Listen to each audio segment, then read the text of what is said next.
नमस्कार बच्चों, मैं मोहम्मद अब्दुल समी, स्कूल असिस्टेंट हिंदी द्वितीय भाषा कक्षा 8वीं के वीडियो पाठ में आप सभी का स्वागत है। बच्चों, हमारी पाठ्य पुस्तक का तीसरा पाठ है प्यारा गांव, और हम आज प्यारा गांव भाग 2 इस वीडियो में देखेंगे। भाग 2 के अंतर्गत हम अभ्यास कार्य देखेंगे। अभ्यास कार्य में सबसे पहले सुनो बोलो में जो पहला प्रश्न है वह है, चित्र में क्या दिखाई दे रहा है। देखो बच्चों, चित्र में क्या दिखाई दे रहा है।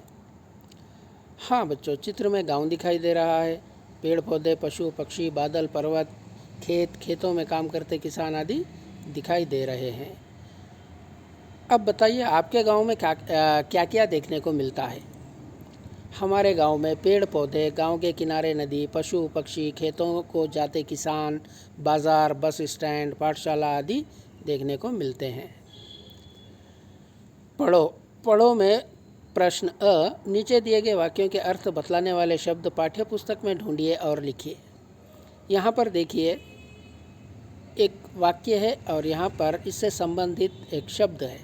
जैसे गर्मी के दिनों में इसमें पानी ठंडा रहता है। किसमें ठंडा रहता है? मटका। हमारे पाठ में मटका शब्द आया है।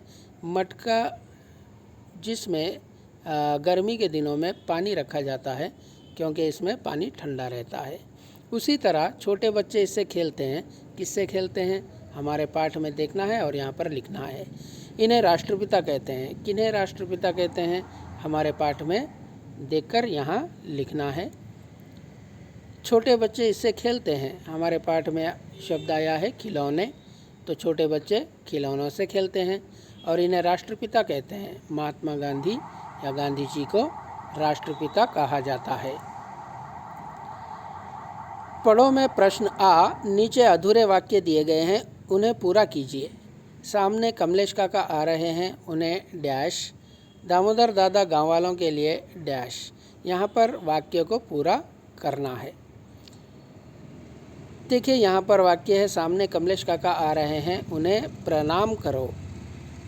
और दूसरा है, दामोदर दादा गांव वालों के लिए मिट्टी के बर्तन बनाते हैं। लिखो में प्रश्न अ, नीचे दिए गए प्रश्नों के उत्तर लिखिए। इसमें जो पहला प्रश्न है, हर किसी में कला, कौशल, प्रतिभा होती है जिससे हम व्यवसाय कर सकते हैं। तुम्हें कौन सा व्यवसाय पसंद है और क्यों? मुझे डॉक्टर का व्यवसाय पसंद है, क्योंकि डॉक्टर अपनी कला, कौशल और प्रतिभा से बीमार व्यक्तियों को नया जीवन देते हैं। बीमार व्यक्ति के लिए डॉक्टर भगवान से कम नहीं होता। इस व्यवसाय में दुखी लोगों की सेवा करने का सुख और आनंद मिलता है, इसलिए मुझे यह व्यवसाय पसंद है। दूसरा प्रश्न है, अपने गांव के बारे में लिखिए।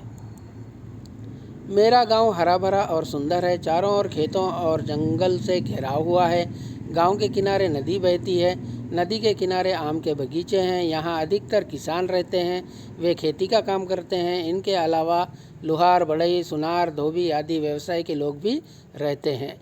यहाँ पशु जैसे गाय, भैंस आदि बहुत हैं, जिससे हमें दूध मिलता है। यहाँ से एक सड़क शहर को जाती है, जिससे वाहन आदि शहर आते जाते हैं। मेरे गांव में पाठशाला है, जहां मैं और गांव के बच्चे पढ़ते हैं। मुझे अपने गांव से बहुत प्यार है। चलिए बच्चों, अब शब्द भंडार देखते हैं। निम्नलिखित शब्दों को वाक्य में प्रयोग कीजिए। जैसे लुहार, कुम्हार, जुलाहा, सुनाहार या बंसोर। इन सभी शब्दों को वाक्य में प्रयोग करना है। देखिए, यहाँ पर शब्द हैं और इधर वाक्य है। लुहार लोहे का सामान बनाते हैं। कुम्हार मिट्टी के बर्तन बनाते हैं। जुलाहा कपड़े बुनता है। सुनार सोने और चांदी का काम करते हैं। बंसोर बांस से टोकरी बनाते हैं। सृजनात्मक अभिव्यक्ति। कल्पना कीजिए कि दादाजी शहर आते हैं। दादाजी और आपके बीच हुई बातचीत को वार्तालाप के रूप में लिखिए। दादाजी और मैं शहर घूमने निकलते हैं। मैं, प्रणाम दादाजी। दादाजी, प्रणाम बेटा, जीते रहो। मैं, दादाजी आपकी यात्रा कैसी रही? दादाजी, बहुत अच्छी रही बेटा, कोई कष्ट नहीं हुआ। मैं, दादाजी आपको हमारा शहर कैसा लगा? दादाजी, बहुत अच्छा बेटा, यहाँ चौड़ी चौड़ी सड़कें हैं, बड़े बड़े भवन हैं, कारखाने, मोटर कार सब कुछ है यहाँ। मैं, दादाजी शहर में गांव से ज़्यादा सुविधाएं होती हैं, जैसे पाठशालाएं, चिकित्सालय, दुकानें आदि। दादाजी, हाँ बेटा, गांव के मुकाबले शहर में ज़्यादा सुविधाएं होती हैं। मैं, दादाजी फिर आप गांव से हमारे पास शहर आकर क्यों नहीं रहते? दादाजी, बेटा शहर अपनी जगह ठीक है और गांव अपनी जगह। गांव की हरियाली, ताज़ी हवा, ताज़ी सब्जियां और फल और गांव वालों का प्यार, ये सब शहर में कहाँ होता है? मैं, हाँ दादाजी, आप सच कह रहे हैं। छुट्टियों में मैं भी गांव आऊँगा। चलिए बच्चों, अब प्रशंसा देखते हैं। अपनी कला, कौशल और प्रतिभा को देखते हुए आप कौन सा काम करना पसंद करेंगे? अपने पसंदीदा क्षेत्र में आगे बढ़ने के लिए आप क्या करोगे? मुझे रंग बहुत पसंद है। रंगों से खेलना मुझे अच्छा लगता है। तरह तरह के चित्र बनाना और उनमें रंग भरना मुझे अच्छा लगता है। मेरी कला, कौशल और प्रतिभा को देखते हुए मैं एक चित्रकार बनना चाहता हूँ। मैं इस क्षेत्र में आगे बढ़ने के लिए चित्रकारी से संबंधित जानकारी प्राप्त करूँगा, चित्रकारी में प्रशिक्षण लूँगा और खूब अभ्यास करूँगा। चलिए परियोजना कार्य देखते हैं। विभिन्न बुद्धिमत्ताओं के व्यवसाय के चित्र इकट्ठा कर कक्षा में प्रदर्शित कीजिए। जैसे यहाँ पर चिकित्सक है, यहाँ पर वैज्ञानिक है, यहाँ पर इंजीनियर है, यहाँ पर वायुयान चालक है, न्यायवादी, अध्यापक, बढ़ई, मैकेनिक, लोहार, मूर्तिकार, लेखक, संगीतकार। अब चलिए बच्चों, भाषा की बात देखते हैं। नीचे दिया गया अनुच्छेद पढ़िए। रानी और रमेश 8वीं कक्षा में पढ़ते हैं। गर्मी की छुट्टियों में दादाजी उन्हें अपने गांव ले जाने के लिए आए। सब मिलकर सवेरे रेल से निकले।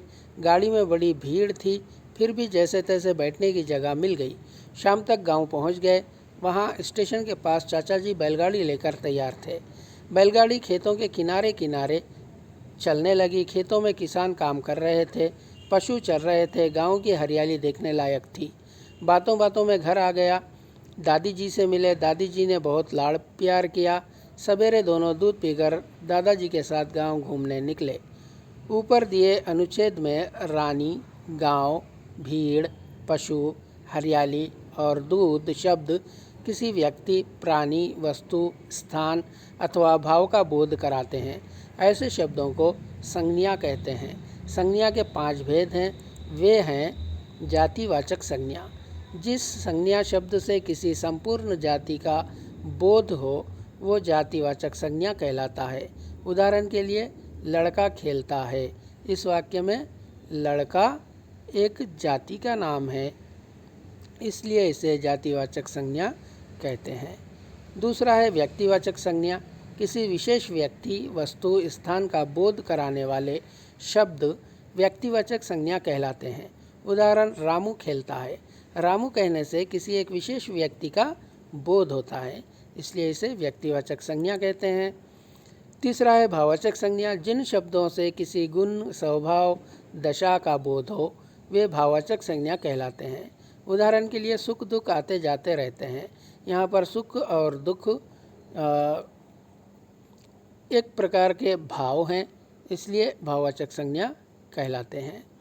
चौथा है समुदायवाचक संज्ञा। ऐसे शब्द जो किसी विशेष समुदाय या समूह का बोध कराते हैं वे समुदायवाचक संज्ञा कहलाते हैं। उदाहरण के लिए, सेना देश की रक्षा करती है।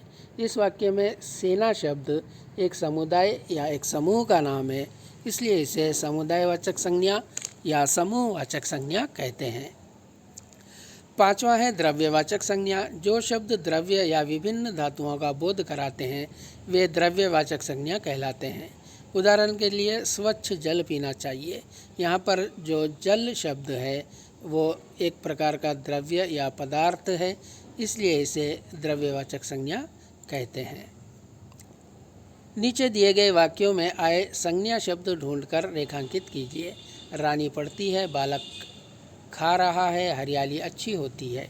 इन वाक्यों में जो संज्ञा शब्द हैं उन्हें ढूंढकर रेखांकित करना है। तो यहाँ देखिए, रानी पढ़ती है, यहाँ पर रानी संज्ञा है। बालक खा रहा है, यहाँ पर बालक संज्ञा है। और हरियाली अच्छी होती है, हरियाली संज्ञा है। तो बच्चों, यहीं पर हमारा पाठ समाप्त करते हैं। अगले पाठ में फिर मिलेंगे। धन्यवाद।